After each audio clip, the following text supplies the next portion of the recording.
ನಮಸ್ಕಾರ. ಸುದ್ದಿ ಸಮಯಕ್ಕೆ ಸ್ವಾಗತ. ಇದು ಲೋಕಲ್ ಎಕ್ಸ್‌ಪ್ರೆಸ್. ನಾನು ಸುಷ್ಮಿತಾ. ಸುದ್ದಿ ಸಮಯ ವಾಹಿನಿಯಲ್ಲಿ ವರದಿಗಾರರಾಗಿ ಸೇವೆಯನ್ನು ಸಲ್ಲಿಸುತ್ತಿರುವ ಮಹಾರುದ್ರ ಡಾಕುಳ್ಗಿಯವರ ತಾಯಿ ಬಸವ ತತ್ವ ಅನುಯಾಯಿ ಶರಣ ಜೀವಿಗಳಾಗಿರುವ ಕಸ್ತೂರಿಬಾಯಿ ಡಾಕುಳ್ಗಿಯವರು ಲಿಂಗೈಕ್ಯರಾಗಿದ್ದು, ಅವರ ಆತ್ಮಕ್ಕೆ ಶಾಂತಿ, ಡಾಕುಳ್ಗಿ ಕುಟುಂಬಕ್ಕೆ ಅವರನ್ನು ಕಳೆದುಕೊಂಡ ದುಃಖ ಭರಿಸುವ ಶಕ್ತಿಯನ್ನು ಆ ದೇವರು ಕರುಣಿಸಲಿ. ಸುದ್ದಿ ಸಮಯ ವಾಹಿನಿ ಸಂಪಾದಕರಾದ ರವೀಂದ್ರ ಸ್ವಾಮಿ ಹಾಗೂ ಸಮಸ್ತ ಸುದ್ದಿ ಸಮಯ ಸಿಬ್ಬಂದಿಗಳ ವತಿಯಿಂದ ಕಸ್ತೂರಿಬಾಯಿ ಅವರ ಅಗಲಿಕೆಗಾಗಿ ಸಂತಾಪವನ್ನು ಸೂಚಿಸಿದ್ದಾರೆ. ಇದೀಗ ಮುಖ್ಯಾಂಶಗಳು. ರೈತ ಕಾರ್ಮಿಕ ವಿರೋಧಿ ಸುಗ್ರೀವಾಜ್ಞೆಗಳ ವಿರುದ್ಧ ರೈತರ, ದಲಿತರ, ಕಾರ್ಮಿಕರ ಹಾಗೂ ಪ್ರಗತಿಪರ ಸಂಘಟನೆಗಳ ವತಿಯಿಂದ ಐಕ್ಯ ಧ್ವನಿಯಾಗಿ ಹಮ್ಮಿಕೊಳ್ಳಲಾದ ಬೃಹತ್ ಪ್ರತಿಭಟನೆ. ಭಾರತ ವಿದ್ಯಾರ್ಥಿ ಫೆಡರೇಷನ್ ವತಿಯಿಂದ ನಗರದ ಕ್ರಾಂತಿವೀರ ಭಗತ್ ಸಿಂಗ್ ವೃತ್ತದ ಬಳಿ ಶಹೀದ್ ಭಗತ್ ಸಿಂಗ್ ಅವರ 113ನೇ ಜಯಂತ್ಯೋತ್ಸವ ಆಚರಣೆ. ನಗರದ ಡಾಕ್ಟರ್ ಪಟ್ಟದೇವರ ರಂಗಮಂದಿರದಲ್ಲಿ ಜಿಲ್ಲಾಡಳಿತ ವತಿಯಿಂದ ನಾಗರಿಕ ಸೇವೆಗಳ ಪರೀಕ್ಷೆ ಅರಿವು ಕಾರ್ಯಕ್ರಮ. ಡ್ರಗ್ಸ್ ಮುಕ್ತ ರಾಜ್ಯವನ್ನಾಗಿ ಮಾಡುವಂತೆ ಅಖಿಲ ಭಾರತೀಯ ವಿದ್ಯಾರ್ಥಿ ಪರಿಷತ್ ವತಿಯಿಂದ ಹಮ್ಮಿಕೊಳ್ಳಲಾದ ಪತ್ರ ಚಳವಳಿ. ಈ ಅಂಗವಾಗಿ ಅಂಚೆ ಕಚೇರಿಗೆ ತೆರಳಿ ಮುಖ್ಯಮಂತ್ರಿಗಳಿಗೆ ಪತ್ರ ರವಾನೆ. ಬೇಡಿಕೆಯ ಈಡೇರಿಕೆಗೆ ಆಗ್ರಹಿಸಿ ಕರ್ನಾಟಕ ರಾಜ್ಯ ಸರ್ಕಾರಿ ಗ್ರಾಮೀಣ ಗ್ರಂಥಾಲಯಗಳ ನೌಕರರ ಸಂಘದ ವತಿಯಿಂದ ಪ್ರತಿಭಟನೆ. ಸಂಸದರ ಮನೆ ಎದುರು ರೈತ ಸಂಘ ಹಸಿರು ಸೇನೆ ಪ್ರತಿಭಟನೆ. ಎಪಿಎಂಸಿ ಭೂ ಸುಧಾರಣೆ ಹಾಗೂ ವಿದ್ಯುತ್ ಕಾಯ್ದೆಗಳನ್ನು ರದ್ದುಪಡಿಸಲು ಆಗ್ರಹ. ಮಾಜಿ ಸಚಿವ ಎಚ್ ಆಂಜನೇಯ ಪ್ರಭು ಚವ್ಹಾಣ್ ಅವರ ವಿರುದ್ಧ ಮಾಡಿದ ಆರೋಪ ಖಂಡನೀಯ. ಅವರ ತಾಲೂಕಾ ಬಂಜಾರ ಕ್ರಾಂತಿದಳ ವತಿಯಿಂದ ಸುದ್ದಿಗೋಷ್ಠಿ. ವಾರ್ತೆಯ ವಿವರಗಳು. ರೈತ ಕಾರ್ಮಿಕ ವಿರೋಧಿ ಸುಗ್ರೀವಾಜ್ಞೆಗಳ ವಿರುದ್ಧ ರೈತರ, ದಲಿತರ, ಕಾರ್ಮಿಕರ ಹಾಗೆಯೇ ಪ್ರಗತಿಪರ ಸಂಘಟನೆಗಳ ವತಿಯಿಂದ ಐಕ್ಯ ಧ್ವನಿಯಾಗಿ ನಗರದ ಅಂಬೇಡ್ಕರ್ ವೃತ್ತದಿಂದ ಜಿಲ್ಲಾಧಿಕಾರಿಗಳ ಕಚೇರಿಯವರೆಗೆ ಬೃಹತ್ ಪ್ರತಿಭಟನಾ ರ್ಯಾಲಿಯನ್ನು ಕೈಗೊಳ್ಳಲಾಯಿತು. ಸಂವಿಧಾನ, ಪ್ರಜಾಪ್ರಭುತ್ವ ಮತ್ತು ಸ್ವಾವಲಂಬಿ ವಿರೋಧಿ ಸುಗ್ರೀವಾಜ್ಞೆಗಳನ್ನು ಬಿಜೆಪಿಯ ಸರ್ಕಾರವು ಹಿಂಪಡೆಯಬೇಕು. ರೈತರ, ದಲಿತರ, ಕಾರ್ಮಿಕರ ಹಾಗೆಯೇ ಜನಸಾಮಾನ್ಯರ ಹಿತಾಸಕ್ತಿ ರಕ್ಷಣೆಗಾಗಿ ಈ ಪ್ರತಿಭಟನಾ ರ್ಯಾಲಿಯನ್ನು ಹಮ್ಮಿಕೊಳ್ಳಲಾಯಿತು. ಪ್ರತಿಭಟನೆಯಲ್ಲಿ ರೈತ ಸಂಘಟನೆಯವರು, ಕನ್ನಡ ಪರ ಸಂಘಟನೆಯವರು, ಸಿಪಿಐ ಕಾರ್ಮಿಕ ಸಂಘಟನೆಯವರು ಹಾಗೆಯೇ ದಲಿತ ಸಂಘಟನೆಯ ಪ್ರಮುಖರು, ಪದಾಧಿಕಾರಿಗಳು ಪಾಲ್ಗೊಂಡು ತಮ್ಮ ಬೆಂಬಲವನ್ನು ವ್ಯಕ್ತಪಡಿಸಿದರು.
ಅಡಿಗೆ ಮಾಡ್ರೆ ಹೆಚ್ಚಾಗಿ ನೋಡ್ರಿ ಕಡೆ ಮುಂಬರ್ಕಮ್ಮ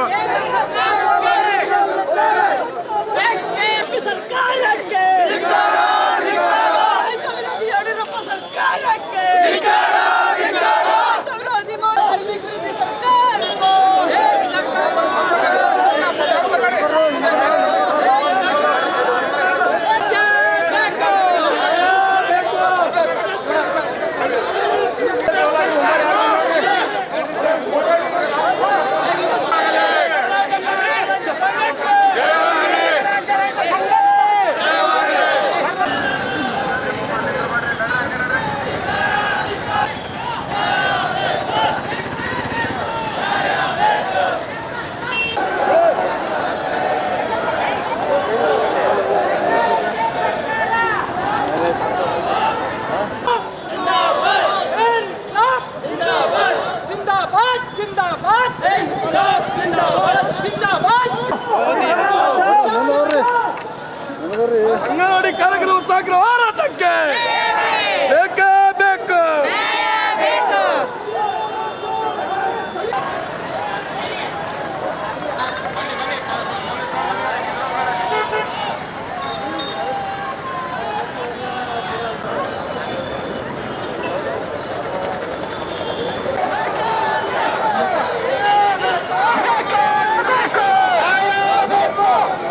ಇವತ್ತು ರೈತರಿಗೆ ಇಂಥ ಒಂದು ಪರಿಸ್ಥಿತಿ ನಿರ್ಮಾಣ ಆಗಿದೆ.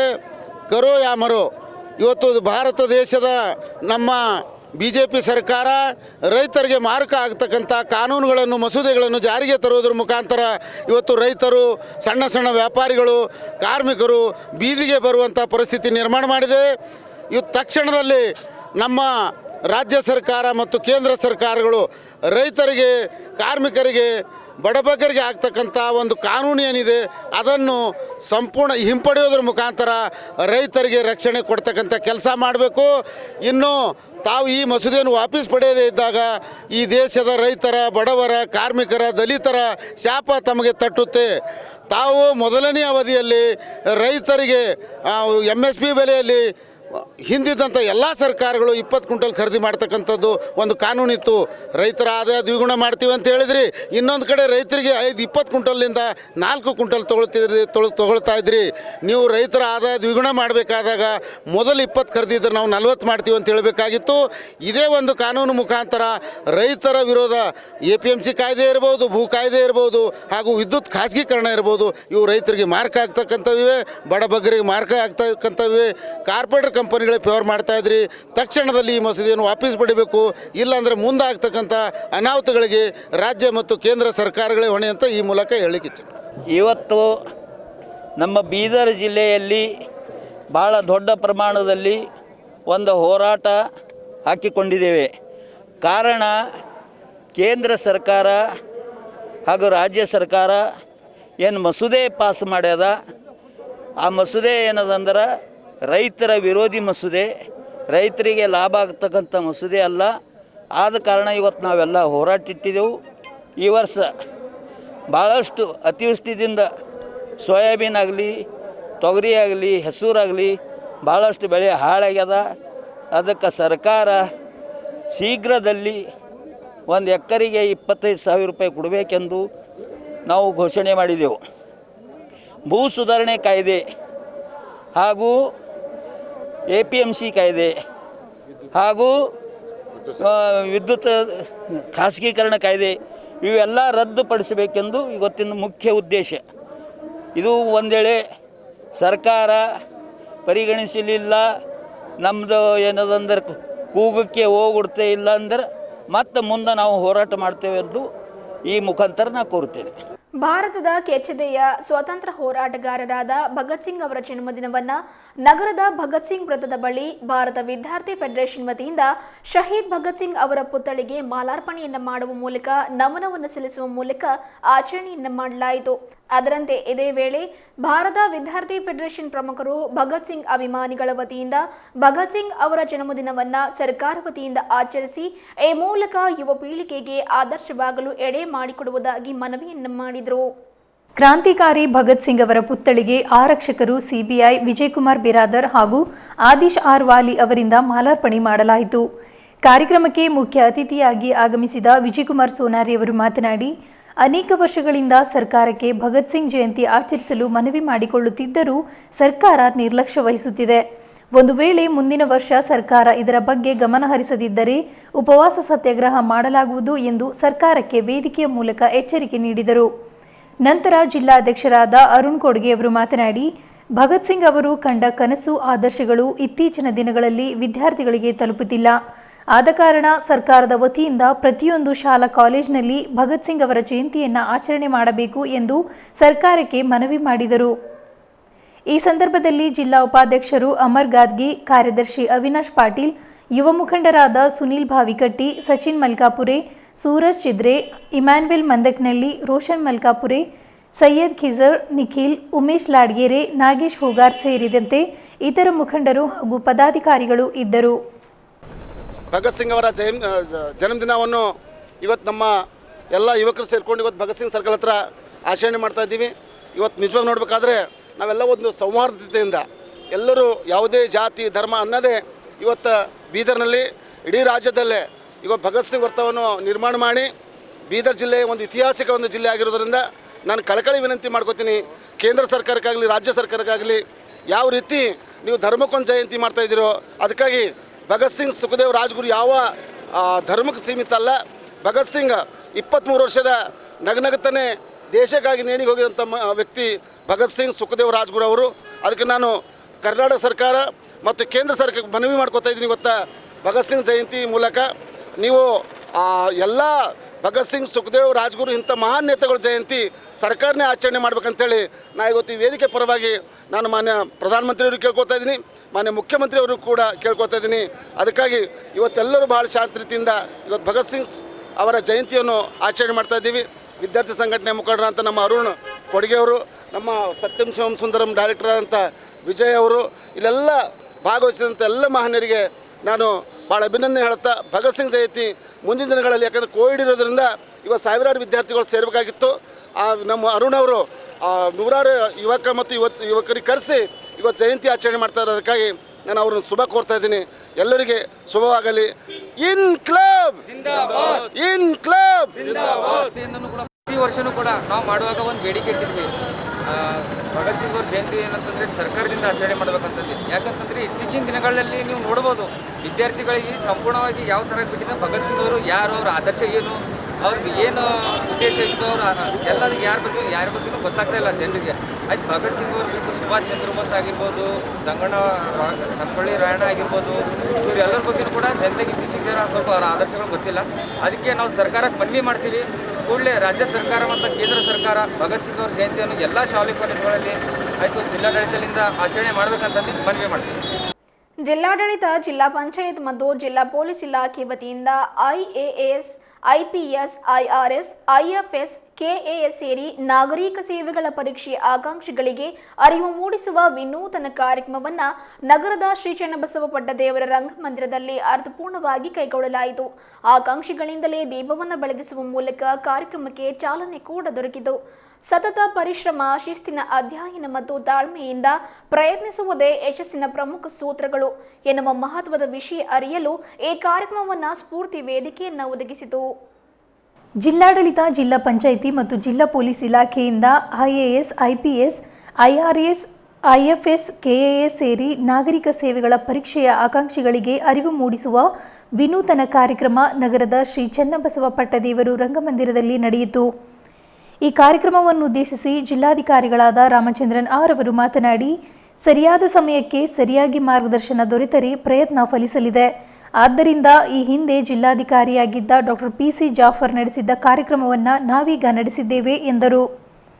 ಜಿಲ್ಲಾ ಪೊಲೀಸ್ ವರಿಷ್ಠಾಧಿಕಾರಿ ನಾಗೇಶ್ DL ಅವರು ಮಾತನಾಡಿ, ಜೀವನದಲ್ಲಿ ಏನಾದರೂ ಮಾಡಬೇಕು ಎನ್ನುವ ಆಕಾಂಕ್ಷೆಯು ಪ್ರತಿಯೊಬ್ಬರಲ್ಲಿ ಇರಬೇಕು, ಅಂದಾಗಲೇ ಸಾಧನೆ ಸಾಧ್ಯವಾಗಲಿದೆ ಎಂದು ತಿಳಿಸಿದರು. ಅಷ್ಟೇ ಅಲ್ಲದೆ ಜಿಲ್ಲಾ ಪಂಚಾಯತ್ CEO ಜ್ಞಾನೇಂದ್ರ ಕುಮಾರ್ ಗಂಗ್ವಾರ್ ಅವರು ಮಾತನಾಡಿದರು. ಈ ಸಂದರ್ಭದಲ್ಲಿ ಅಪರ ಜಿಲ್ಲಾಧಿಕಾರಿ ರುದ್ರೇಶ್ ಗಾಳಿ, ಜ್ಞಾನಸುಧಾ ವಿದ್ಯಾಲಯ ಮುನೀಶ್ವರ್ ಲಾಖಾ, ಬೀದರ್ ನಗರಾಭಿವೃದ್ಧಿ ಕೋಶದ ಯೋಜನಾ ನಿರ್ದೇಶಕ ಶರಣಬಸಪ್ಪ ಕೊಟ್ಟಪ್ಪಗೋಳ್, ತಹಸೀಲ್ದಾರ್ ಚಂದ್ರಶೇಖರ್, ಕನ್ನಡ ಮತ್ತು ಸಂಸ್ಕೃತಿ ಇಲಾಖೆಯ ಸಹಾಯಕ ನಿರ್ದೇಶಕ ಸಿದ್ದರಾಮ್ ಸಿಂಧೆ, ವಾರ್ತಾಧಿಕಾರಿ ಗವಿ ಸಿದ್ದಪ್ಪ ಹೊಸಮನಿ ಇದ್ದರು.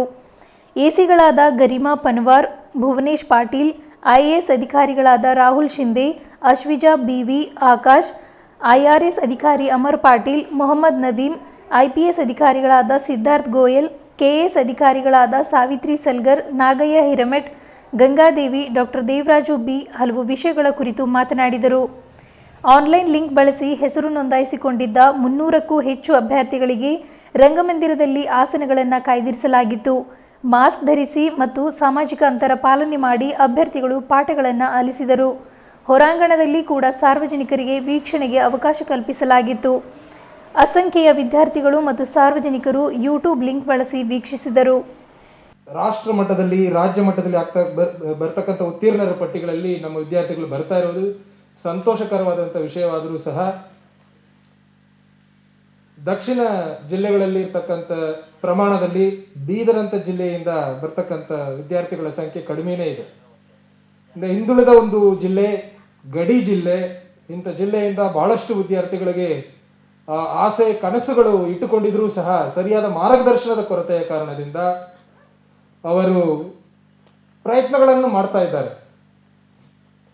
ಆದರೆ ಸಫಲವಾದಂಥ ಪ್ರಯತ್ನ ಆಗಬೇಕು ಅಂದರೆ ಅದಕ್ಕೆ ಸರಿಯಾದ ಸಂದರ್ಭದಲ್ಲಿ ಸರಿಯಾದ ಮಾರ್ಗದರ್ಶನ ಇರಬೇಕು ಎನ್ನುವುದು ಬಹಳ ಮುಖ್ಯವಾಗಿತ್ತು. ಆ ಉದ್ದೇಶದಿಂದ ಹಿಂದಿನ ಜಿಲ್ಲಾಧಿಕಾರಿಗಳು ಮಾನ್ಯ ಶ್ರೀ PC ಜಾಫರ್ ಸರ್ ಅವರು ಅವತ್ತು ಅವರ ಒಂದು ಜೊತೆಗೆ ಕೆಲಸ ಮಾಡಿರ್ತಕ್ಕಂಥ ಎಲ್ಲ SP ಸಾಹೇಬರು, DFO ಅವರು, ಎಲ್ಲ ಅಧಿಕಾರಿ ಮಿತ್ರರು, ಮಾಧ್ಯಮದವರು ಆಗಿದ್ದ ಎಲ್ಲರೂ ಸೇರಿ ಬೀದರ್ ಜಿಲ್ಲೆಯಲ್ಲಿ ಈ ಥರ ನಾಗರಿಕ ಸೇವೆಗಳಿಗೆ ಸಂಬಂಧಿಸಿದಂತೆ ಒಂದು ಅರಿವು ಮೂಡಿಸ್ತಕ್ಕಂಥ ಒಂದು ಕಾರ್ಯಾಗಾರವನ್ನು ಮಾಡಬೇಕಂತ ಅವರು ಮಾಡಿ ಸತತವಾಗಿ 3 ವರ್ಷಗಳು ಮಾಡಿಸಿದ್ರು. ಆವಾಗ ನಾನು ಹಾಸನ ಜಿಲ್ಲೆಯಲ್ಲಿ ತರಬೇತಿಗೋಸ್ಕರ ಇದ್ದೆ. ಆವಾಗ ನನ್ನ ಬ್ಯಾಚ್ ಮಟ್ಗಳನ್ನು ಈಗ ಕುಳಿತಿರುವ ಹಾಗೆ ನನ್ನನ್ನು ಕೂಡ ಬೀದರ್ಗೆ ಮೊಟ್ಟ ಮೊದಲಾಗಿ ಆಹ್ವಾನಿಸಿದರು. ಆವಾಗ ನಾನು ಇಲ್ಲಿ ಬಂದು ಮಾತನಾಡಿ ಹೋಗಿದ್ದೆ. ಇವತ್ತು ನಾನು ಇದೇ ಜಿಲ್ಲೆಯಲ್ಲಿ ಜಿಲ್ಲಾಧಿಕಾರಿಯಾಗಿದ್ದ ಸಂದರ್ಭದಲ್ಲಿ ಅದೇ ರೀತಿಯಲ್ಲಿ ಒಂದು ಕಾರ್ಯಾಗಾರವನ್ನು ಮಾಡಬೇಕು ಅನ್ನೋ ಉದ್ದೇಶದಿಂದ ಇವತ್ತು ಇದನ್ನು ನಾವು ಆಯೋಜಿಸಿದ್ದೀವಿ.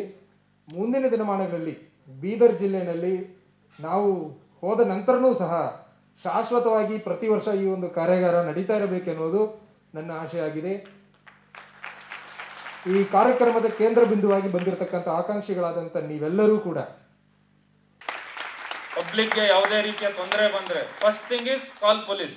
ಎನಿಥಿಂಗ್ ಮಿಡ್ ನೈಟ್ ಅಲ್ಲಿ ನಿಮ್ಗೆ ಏನೇ ಸಮಸ್ಯೆ ಆಗುತ್ತೆ ಪೊಲೀಸ್ಗೆ ತಿಳಿಸಿ. ಈವನ್ ಅಗ್ನಿ ಅವಘಡ ಆಗುತ್ತೆ ಅಥವಾ ಬೇರೆ ಇಲಾಖೆಗೆ ಸಂಬಂಧಪಟ್ಟಂತಹ ವಿಷಯಗಳು ನಡೆಯುತ್ತೆ, ಆದ್ರೂ ಕೂಡ ಪೊಲೀಸ್ಗೆ ಕಾಲ್ ಮಾಡ್ತಾರೆ. ಸೊ ಪಬ್ಲಿಕ್ ಅಲ್ಲಿ ಈಗ ಪೊಲೀಸ್ ಅಂದ್ರೆ immediately it is the police who comes and attend to any eventuality, any situation ಅನ್ನೋದು. So as an IPS officer we will be leading the force. ಇಲ್ಲಿ ಲೀಡರ್ಶಿಪ್ ರೋಲ್ಸ್ ಅಲ್ಲಿ ಒಂದು ಪೊಲೀಸ್ ಆಫೀಸರ್ ಅವರ ಒಂದು ಕರ್ತವ್ಯ ನಡೆಯುತ್ತೆ. So initially when you become an IPS officer, soon after the training, 1 ವರ್ಷ ಸುಮಾರು 12 ತಿಂಗಳ ಕಾಲ ಟ್ರೈನಿಂಗ್ ಇರುತ್ತೆ. ಸೊ ಈಗಾಗಲೇ you have seen the video of IPS training. I'm sure most of you are inspired by it. ಬಹಳ ಚೆನ್ನಾಗಿರುತ್ತೆ training. It is one of the best trainings in the country, I can say. Nantara, once you come to the field after finishing your training, so you will be given as you will be working as an assistant superintendent of police, ASP, which is equivalent to the DSP ಅಥವಾ SDPO ಅಂತಾರೆ. ತಾವೆಲ್ಲ DSP ಅಂತ ಏನು ಕೇಳ್ತೀರಿ, ಅದೇ rank ಅಲ್ಲಿ an IPS officer starts his career. ನಂತರ within a year or so you will get promoted as SP, superintendent of police. एक दिन का बस काम, अगर एक आपको इंटरेस्ट है उसमें. मैंने जो किया था, जैसे अभी कोरोना में 2000 जो हमारे more than 2000 migrant pregnant women जो आए थे, उनको तुरंत एनरोल करवा के, उनको बेसिक फैसिलिटी दिलवा के, उनको जो उनको 5000 रुपीज मिलते हैं प्रधानमंत्री ये मातृ वंदना योजना. तो ये जो छोटी सी चीज है, ये जो इम्पैक्ट है रूरल लाइफ पे वो बहुत बड़ा होता है. एक बच्चे को अगर न्यूट्रिशन दे रहे हैं, एक ब्रेन डेवलप हो रहा है, एक फ्यूचर तैयार हो रहा है. तो एक अगर हेल्थ की अपॉर्चुनिटी बता रहा हूं, सपोज आप हेल्थ में बोर हो गए हो, ठीक है, तो आप क्या कर सकते हो, आप दूसरे दिन चूज कर सकते हो एजुकेशन. मेरा ऐसा ही होता है, मैं कभी कभी एक सेक्टर में बोर हो जाता हूँ, ठीक है दूसरा चूज कर लो, आज इसमें काम करना है ज्यादा. एजुकेशन में क्या है कि हमारा हाई स्कूल का फॉर एग्जांपल रिजल्ट जो था पहले 29th पोजीशन थी बिदर की, थोड़ा इंटरेस्ट लिया मैंने तो अभी 24th पोजीशन आ गई है.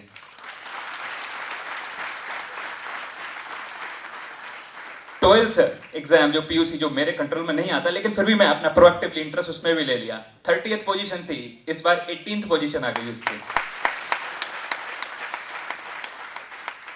अगर आप एजुकेशन में सपोज बोर हो गए हो, एग्रीकल्चर में, हॉर्टिकल्चर में, एक फार्मर की इनकम कैसे इंक्रीज करनी है, उसका जो प्रोडक्ट है वो तुरंत जो मिडिल मैन है.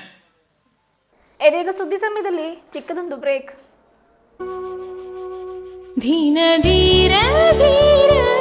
Royal weddings for every Indian bride. Malabar Gold and Diamonds.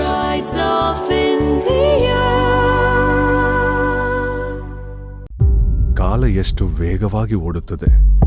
ಅವಳು ನಮ್ಮ ಚಕ್ಕಿ, ಓಹ್ ನಿಮ್ಮ ಮಾಳವಿಕ. ಮಗಳನ್ನ ಹೆತ್ತ ಎಲ್ಲ ತಂದೆ ತಾಯಂದ್ರ ಕನಸು ಅವಳ ಮದುವೆನೇ. ಅವಳನ್ನ ಸುಂದರಿಯಾಗಿಸುವ ಆ ಸಮಯ, ಅದನ್ನ ನಾವು ತಾನೇ ಸೃಷ್ಟಿಸಬೇಕು. Malabar gold and diamonds, brides of India. ಅವಳು ಮಿನುಗಲಿ. ಬ್ರೇಕ್ ನಂತರ ಮತ್ತೊಮ್ಮೆ ಸುದ್ದಿ ಸಮಯಕ್ಕೆ ಸ್ವಾಗತ. ಡ್ರಗ್ಸ್ ದಂಧೆ ಹಿಂದೆ ರಾಷ್ಟ್ರಘಾತುಕರ ಸಂಚು. ಡ್ರಗ್ಸ್ ದಂಧೆಯಲ್ಲಿ ತೊಡಗಿಕೊಂಡಿದ್ದವರ ವಿರುದ್ಧ ದೇಶದ್ರೋಹಿ ಪ್ರಕರಣ ದಾಖಲಿಸುವಂತೆ, ರಾಜ್ಯವನ್ನ ಡ್ರಗ್ಸ್ ಮುಕ್ತ ರಾಜ್ಯವನ್ನಾಗಿ ಮಾಡುವಂತೆ ಆಗ್ರಹಿಸಿ ಅಖಿಲ ಭಾರತೀಯ ವಿದ್ಯಾರ್ಥಿ ಪರಿಷತ್ ವತಿಯಿಂದ ನಗರದ ಅಂಚೆ ಕಚೇರಿಗೆ ತೆರಳಿ ಹಮ್ಮಿಕೊಳ್ಳಲಾದ ಪತ್ರ ಚಳುವಳಿ ಅಂಗವಾಗಿ ಮಾನ್ಯ ಮುಖ್ಯಮಂತ್ರಿಗಳಿಗೆ ಪತ್ರವನ್ನು ರವಾನಿಸಿದರು. ಡ್ರಗ್ಸ್ ಕಡಿವಾಣಕ್ಕೆ ಸಶಕ್ತ ನೀತಿ ರೂಪಿಸುವಂತೆ ಪತ್ರ ಚಳುವಳಿ ಮೂಲಕ ಮಾನ್ಯ ಮುಖ್ಯಮಂತ್ರಿಗಳಿಗೆ ಒತ್ತಾಯ ಕೂಡ ಮಾಡಿದರು. ನಗರದ ಅಂಚೆ ಕಚೇರಿಯಲ್ಲಿ ಮುಖ್ಯಮಂತ್ರಿಗೆ ಪತ್ರ ರವಾನಿಸುವ ಮೂಲಕ ಎಬಿವಿಪಿ ಕಾರ್ಯಕರ್ತರು ಡ್ರಗ್ಸ್ ಮಾಫಿಯಾ ವಿರುದ್ಧ ಕಠಿಣ ಕ್ರಮಕ್ಕೆ ಆಗ್ರಹಿಸಿದರು. ರಾಷ್ಟ್ರೀಯ ಕಾರ್ಯಕಾರಿಣಿ ಸದಸ್ಯರಾದ ರೇವಣಸಿದ್ದ ಜಾಡರವರು ಮಾತನಾಡಿ, ರಾಜ್ಯದಲ್ಲಿ ಡ್ರಗ್ಸ್ ಪ್ರಕರಣಗಳು ಹೆಚ್ಚು ಪತ್ತೆಯಾಗುತ್ತಿದ್ದು, ಶ್ರೀಮಂತ ಕುಟುಂಬಗಳ ವ್ಯಕ್ತಿಗಳು, ಸಿನಿಮಾ ನಟ ನಟಿಯರು, ರಾಜಕಾರಣಿಗಳ ಮಕ್ಕಳು ಶಾಮೀಲಾಗಿರುವ ಮಾಹಿತಿಗಳು ಮಾಧ್ಯಮಗಳಲ್ಲಿ ಪ್ರಸಾರವಾಗುತ್ತಿವೆ. ಸಮಾಜಕ್ಕೆ ಮಾದರಿ ಆಗಬೇಕಾದವರೆಲ್ಲ ಇಂತಹ ಚಟಗಳಿಗೆ ಅಂಟಿಕೊಂಡಿರುವುದು ನಿಜಕ್ಕೂ ಬೇಸರದ ಸಂಗತಿಯಾಗಿದೆ. ಸರ್ಕಾರ ಈ ವಿಷಯವನ್ನು ಗಂಭೀರವಾಗಿ ಪರಿಗಣಿಸಿ ಇದನ್ನು ತಡೆಗಟ್ಟಲು ಕಠಿಣ ಕಾನೂನು ಜಾರಿಗೆ ತರಬೇಕು ಎಂದು ಒತ್ತಾಯಿಸಿದರು. ಇದೇ ಸಂದರ್ಭದಲ್ಲಿ ನಗರಾಧ್ಯಕ್ಷರಾದ ಶಾಂತಕುಮಾರ್ ಸಂಗೊಳ್ಗಿ, ಉಪಾಧ್ಯಕ್ಷರಾದ ಅನಿಲ್ ಚೌಧರಿ, ರಾಜ್ಯ ಕಾರ್ಯಕಾರಿಣಿ ಸದಸ್ಯರಾದ ಅಮರ್ ಸುಲ್ತಾನ್ಪುರಿ, ಅರವಿಂದ್ ಸುಂದಳ್ಕರ್, ಕಾರ್ಯದರ್ಶಿ ವಿಕಾಸ್ ಚೋರ್ಮಲ್ಲಿ, ಸಾಯಿ ಮೂಲ್ಗೆ, ವಿಶಾಲ್ ಅತಿವಾಳ್, ಪ್ರದೀಪ್ ರೆಡ್ಡಿ, ಮಹೇಶ್, ಅಮರ್, ದಿನೇಶ್ ಇದ್ದರು. ಅಖಿಲ ಭಾರತೀಯ ವಿದ್ಯಾರ್ಥಿ ಪರಿಷತ್ ವತಿಯಿಂದ ಕರ್ನಾಟಕ ಸೇರಿದಂತೆ ಇಡೀ ದೇಶಾದ್ಯಂತ ಈ ಒಂದು ಡ್ರಗ್ಸ್ ಮಾಫಿಯಾ ನಮ್ಮ ದೇಶದಿಂದ ಬಿಟ್ಟು ಹೋಗಬೇಕು, ನಮ್ಮ ರಾಜ್ಯ ಡ್ರಗ್ಸ್ ಮುಕ್ತ ರಾಜ್ಯವನ್ನಾಗಬೇಕನ್ನೋ ನಿಟ್ಟಿನಲ್ಲಿ ಇವತ್ತು ಅಖಿಲ ಭಾರತೀಯ ವಿದ್ಯಾರ್ಥಿ ಪರಿಷತ್ ಕಳೆದ ಸುಮಾರು ವರ್ಷಗಳಿಂದ ಒಂದಲ್ಲ ಒಂದು ಚಟುವಟಿಕೆಯನ್ನು ಮಾಡ್ತಾ ಇದೆ. ಇವತ್ತು ನಮ್ಮ ದೇಶದ ಸಂಪತ್ತಾಗಿರ್ತಕ್ಕಂಥ ಯುವವನ್ನು ಎಲ್ಲವನ್ನು ಹಾಳು ಮಾಡಬೇಕಂತಕ್ಕಂಥ ಷಡ್ಯಂತ್ರ ನಮ್ಮ ದೇಶದಲ್ಲಿ ನಡೀತಾ ಇದೆ. ಅದಕ್ಕೆ ತಾಜಾ ಉದಾಹರಣೆ ಇತ್ತೀಚೆಗೆ ನಾವು ನೋಡ್ತಾ ಇದ್ದೇವೆ. ದಿನನಿತ್ಯ ಮಾಧ್ಯಮದಲ್ಲಿ ಅನೇಕ ಯಾವ ಒಂದು ಸಮಾಜಕ್ಕೆ ಮಾದರಿ ಆಗಬೇಕಾಗಿರ್ತಕ್ಕಂಥ ನಟ ನಟಿಯರಾಗಿರ್ಬೋದು, ಅನೇಕ ದೊಡ್ಡ ದೊಡ್ಡ ರಾಜಕಾರಣಿಗಳ ಮಕ್ಕಳಾಗಿರ್ಬೋದು, ಇವತ್ತು ಡ್ರಗ್ಸ್ ಪ್ರಕರಣದಲ್ಲಿ ಸಿಕ್ಕಾಕೊಂಡಿರ್ತಕ್ಕಂಥದ್ದು ನಾವು ಕಾಣ್ತಾ ಇದ್ದೇವೆ. ಎಲ್ಲ ಒಂದು ಕಡೆ ಡ್ರಗ್ಸ್ಗೆ ಅಡಿಕ್ಟ್ ಆಗಿ ಇವತ್ತು ಅವರು ಸಮಾಜಕ್ಕೆ ಮಾದರಿಯಾಗೋರು ಇವತ್ತೇನಪ್ಪ ಅಂದ್ರೆ ಸಮಾಜದಲ್ಲಿ ಏನಪ್ಪ ಅಂದ್ರೆ ಡ್ರಗ್ಸ್ಗೆ ಅಡಿಕ್ಟ್ ಆಗಿ ತಮ್ಮನ್ನು ತಾವೇನಪ್ಪ ಅಂದ್ರೆ ನಾಶವಾಗ್ತಾ ಇದ್ದಾರೆ. ಇದು ಎಲ್ಲ ಒಂದು ಕಡೆ ಬೇಸರದ ಸಂಗತಿ ಆಗಿದೆ. ಅಷ್ಟೇ ಯಾಕೆ ಈ ಒಂದು ಡ್ರಗ್ಸ್ ಮಾಫಿಯಾ ದೊಡ್ಡ ದೊಡ್ಡ ಜಾಲವೇ ಅಡಗಿದ್ದು ಇವತ್ತು ಮಾನ್ಯ ರಾಜ್ಯ ಸರ್ಕಾರದ ಮುಖ್ಯಮಂತ್ರಿಗಳಿಗೆ, ಮಾನ್ಯ ಮುಖ್ಯಮಂತ್ರಿ BS ಯಡಿಯೂರಪ್ಪನಲ್ಲಿ ವಿನಂತಿ ಮಾಡ್ಕೊಳ್ತಾ ಇದ್ದೇವೆ. ಜೊತೆಗೆ ಮಾನ್ಯ ಪ್ರಧಾನಮಂತ್ರಿಗಳಾಗಿರ್ತಕ್ಕಂಥ ನರೇಂದ್ರ ಮೋದಿ ಅವರು ಸಹ ವಿನಂತಿ ಮಾಡ್ಕೊಳ್ತಾ ಇದ್ದೇವೆ. ಇವತ್ತು ನಾವು ಈ ಒಂದು ಬೀದರ್ ಜಿಲ್ಲೆ ವತಿಯಿಂದ ಇವತ್ತು ಇಡೀ ರಾಜ್ಯದಲ್ಲಿ ಕೂಡ ಪತ್ರ ಚಳುವಳಿ ರಾಜ್ಯದಂತ ಕರೆ ಕೊಡಲಾಗಿದೆ. ಹಾಗಾಗಿ ಇವತ್ತು ನಾವು ಬೀದರ್ನಲ್ಲಿ ಸಹ ಈ ಒಂದು ಮಾನ್ಯ ಮುಖ್ಯಮಂತ್ರಿಗಳಿಗೆ ಮನವಿ ಪತ್ರ ಈ ಒಂದು ಪತ್ರ ಚಳುವಳಿ ಅಂತಂದರೆ ಪೋಸ್ಟ್ ಕಚೇರಿಯ ಮೂಲಕ ಇವತ್ತು ಪತ್ರವನ್ನು ಸಲ್ಲಿಸೋದ್ರ ಮೂಲಕ ಮಾನ್ಯ ಮುಖ್ಯಮಂತ್ರಿಗಳು ವಿನಂತಿ ಮಾಡ್ಕೊಳ್ತಾ ಇದ್ದೇವೆ. ತಾವು ತಕ್ಷಣ ಇವತ್ತೇನು ಡ್ರಗ್ಸ್ ಮಾಫಿಯಾದಲ್ಲಿ ಯಾರೇ ತೊಡಗಿದ್ರು ಕೂಡ ಅವರನ್ನು ದೇಶದ್ರೋಹಿ ಅಂತೇಳಿ ಪರಿಗಣಿಸಬೇಕು, ಅವರ ದೇಶದ್ರೋಹಿ ಅಂತೇಳಿ ಅವರ ಮೇಲೆ ಪ್ರಕರಣವನ್ನು ದಾಖಲಿಸಬೇಕು. ಜೊತೆಗೆ ಇವತ್ತೇನು ಈ ಒಂದು ದಂಧೆಯಲ್ಲಿ ತೊಡಗಿರ್ತಕ್ಕಂಥ ಎಂಥ ಪ್ರಭಾವಿಗಳಾಗ್ತಾದ್ರೂ ಕೂಡ ನಿಷ್ಪಕ್ಷಪಾತವಾಗಿ ತನಿಖೆಯಾಗಿ ಅವರಿಗೆ ಕಠಿಣ ಕ್ರಮ ಕೈಗೊಳ್ಳಬೇಕನ್ನೋದು ಇವತ್ತು ಅಖಿಲ ಭಾರತೀಯ ವಿದ್ಯಾರ್ಥಿ ಪರಿಷತ್ ಆಗ್ರಹವಾಗಿದೆ. ಹಾಗಾಗಿ ಮಾನ್ಯ ಮುಖ್ಯಮಂತ್ರಿಗಳಲ್ಲಿ ಮತ್ತೊಮ್ಮೆ ವಿನಂತಿ ಮಾಡ್ಕೊಳ್ತಾ ಇದ್ದೇವೆ, ನಮ್ಮ ಈ ಪತ್ರ ಚಳವಳಿಗೆ ತಾವು ಸ್ಪಂದಿಸಿ ಈ ಒಂದು ರಾಜ್ಯವನ್ನು ಒಂದು ಡ್ರಗ್ಸ್ ಮುಕ್ತ ರಾಜ್ಯವನ್ನೇ ಮಾಡಬೇಕಾಗಿ ಈ ಸಂದರ್ಭದಲ್ಲಿ ವಿನಂತಿ ಮಾಡ್ಕೊಳ್ತಾ ಇದ್ದೇವೆ. ಬೀದರ್ ಇವತ್ತು ದೇಶದವಿಡೀ ಮಾದಕ ಒಂದು ಸೇವನೆ ಡ್ರಗ್ಸ್ ಮಾಫಿಯಾ ಅತಿ ಹೆಚ್ಚಾಗಿ ಬೆಳಕಿಗೆ ಬರ್ತಾ ಇದೆ. ದೊಡ್ಡ ದೊಡ್ಡ ವ್ಯಕ್ತಿಗಳಲ್ಲದೆ ಸಿನಿಮಾ ನಟ ನಟಿಯರು, ರಾಜಕಾರಣಿಗಳು ಈ ಒಂದು ನಶೆಯಲ್ಲಿ ತೊಡಗಿರುವುದು ಇಂದು ಬೆಳಕಿಗೆ ಬಂದಿದೆ.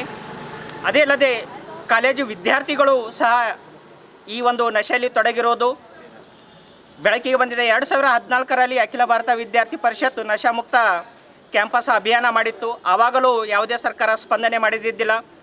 ಮತ್ತೊಮ್ಮೆ ನಾವು ಮುಖ್ಯಮಂತ್ರಿಗಳಲ್ಲಿ ಹಾಗೂ ಪ್ರಧಾನಮಂತ್ರಿಗಳಲ್ಲಿ ಮನವಿ ಮಾಡ್ತಾ ಇದ್ದೇವೆ, ಈ ನಶಾಮುಕ್ತ ಭಾರತ ಮಾಡಬೇಕಂತೇಳಿ ನಮ್ಮ ಅಖಿಲ ಭಾರತೀಯ ವಿದ್ಯಾರ್ಥಿ ಪರಿಷತ್ ವತಿಯಿಂದ ನಾವು ಕಳಕಳಿಯ ಒಂದು ವಿನಂತಿ ಮಾಡ್ತಾ ಇದ್ದೇವೆ. ಇವತ್ತು ಪತ್ರದ ಚಳವಳಿಯ ಮೂಲಕ ಇದನ್ನು 2ನೇ ಬಾರಿಗೆ ನಾವು ಪ್ರಾರಂಭ ಮಾಡ್ತಾ ಇದ್ದೇವೆ. ಇದನ್ನು ಮುಕ್ತ ಮಾಡದೇ ಇದ್ದಲ್ಲಿ ಮುಂದಿನ ಕಾಲಗಳಲ್ಲಿ ತೀವ್ರ ಒಂದು ಹೋರಾಟದ ಸ್ವರೂಪವನ್ನು ಸಹ ಪಡೆಯಲಾಗುತ್ತದೆ ಅಂತ ತಮ್ಮಲ್ಲಿ ಮತ್ತೊಮ್ಮೆ ಕರ್ನಾಟಕ ಭಾರತ ನಶಾಮುಕ್ತ ರಾಜ್ಯ ಹಾಗೂ ರಾಷ್ಟ್ರ ಮಾಡಬೇಕಂತೇಳಿ ತಮ್ಮಲ್ಲಿ ಮನವಿ ಮಾಡ್ತೇವೆ. ರಾಜ್ಯದ ಗ್ರಾಮ ಪಂಚಾಯತ್ನಲ್ಲಿ ಗೌರವಧನ ಆಧಾರದ ಮೇಲೆ 1987ರಿಂದ ಸೇವೆಯಲ್ಲಿ ಇರುವ ಗ್ರಂಥಪಾಲಕರಿಗೆ ಕಾರ್ಮಿಕರ ಕಾಯ್ದೆ 2016ರ ಪ್ರಕಾರ ತಿಂಗಳಿಗೆ ಕನಿಷ್ಠ ವೇತನ ಎನ್ನುವಂತೆ 13,200 ರೂಪಾಯಿ ನೀಡಲು ಆಗ್ರಹಿಸಿ ಸಾರ್ವಜನಿಕ ಗ್ರಂಥಾಲಯ ಇಲಾಖೆ, ಕರ್ನಾಟಕ ರಾಜ್ಯ ಸರ್ಕಾರಿ ಗ್ರಾಮೀಣ ಗ್ರಂಥಾಲಯಗಳ ನೌಕರರ ಸಂಘ ರಾಜ್ಯ ಘಟಕ ಶಿವಮೊಗ್ಗ ಜಿಲ್ಲಾ ಸಮಿತಿ ಬೀದರ್ ವತಿಯಿಂದ ಪ್ರತಿಭಟನೆಯನ್ನು ಹಮ್ಮಿಕೊಂಡಿದ್ದು, ಜಿಲ್ಲಾಡಳಿತ ಮೂಲಕ ಮಾನ್ಯ ಮುಖ್ಯಮಂತ್ರಿಗಳಿಗೆ ಬರೆದ ಮನವಿ ಪತ್ರವನ್ನು ಸಲ್ಲಿಸಿದರು. ಕರ್ನಾಟಕ ರಾಜ್ಯ ಸರ್ಕಾರಿ ಗ್ರಾಮೀಣ ಗ್ರಂಥಾಲಯ ನೌಕರ ಸಂಘ ತಮ್ಮ ವಿವಿಧ ಬೇಡಿಕೆಗಳನ್ನು ಈಡೇರಿಕೆಗಾಗಿ ಡಾಕ್ಟರ್ BR ಅಂಬೇಡ್ಕರ್ ವೃತ್ತದ ಮೂಲಕ ಜಿಲ್ಲಾಧಿಕಾರಿಗಳ ಕಚೇರಿ ಮುಖಾಂತರವಾಗಿ ಬಂದು ಮಾನ್ಯ ಮುಖ್ಯಮಂತ್ರಿಗಳಾಗಿರ್ತಕ್ಕಂಥ BS ಯಡಿಯೂರಪ್ಪನವರಿಗೆ ಮತ್ತು ಗ್ರಾಮೀಣ ಮತ್ತು ಪಂಚಾಯತ್ ರಾಜ್ ಸಚಿವರಾಗಿರ್ತಕ್ಕಂಥ KS ಈಶ್ವರಪ್ಪನವರಿಗೆ ಮತ್ತು ನಮ್ಮ ಬೀದರ್ ಜಿಲ್ಲಾ DC ಸಾಹೇಬರಿಗೆ ಮತ್ತು ಮುಖ್ಯ ಕಾರ್ಯನಿರ್ವಾಹಕ ಅಧಿಕಾರಿ ಅವರಿಗೆ ಮನವಿ ಪತ್ರವನ್ನು ಸಲ್ಲಿಸಿದ್ದಾರೆ.